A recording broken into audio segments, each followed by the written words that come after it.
Hi అండి, welcome to be lucky with lucky channel.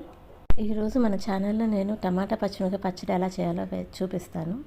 దీనికి ఏంటంటే ముందుగా మనం శనగిత్తనాలు 1 కప్పు, పచ్చిమిరకాయలు ఇవన్నీ దోరగా వేయించుకోవాలి. వాటితో పాటు 1 స్పూను ధనియాలు, జీలకర్ర అది వేయించిన తర్వాత అవి మిక్సీలో తీసుకోండి.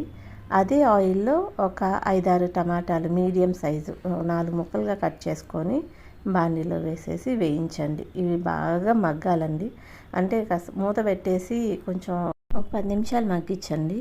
తర్వాత కొంచెం 2 తొనల చింతపండు వేసి ఆ పైన కొత్తిమీర, పుదీనాకు వేయండి. నా దగ్గర పుదీనా లేదు, అందుకని కొత్తిమీర ఒకటే వేసాను. ఒక 2 నిమిషాలు మగ్గించండి. ఆ తర్వాత స్టవ్ ఆఫ్ చేయండి. ఇది మొత్తం బాగా చల్లారాలి. చల్లారిన తర్వాత మిక్సీలో వేయండి.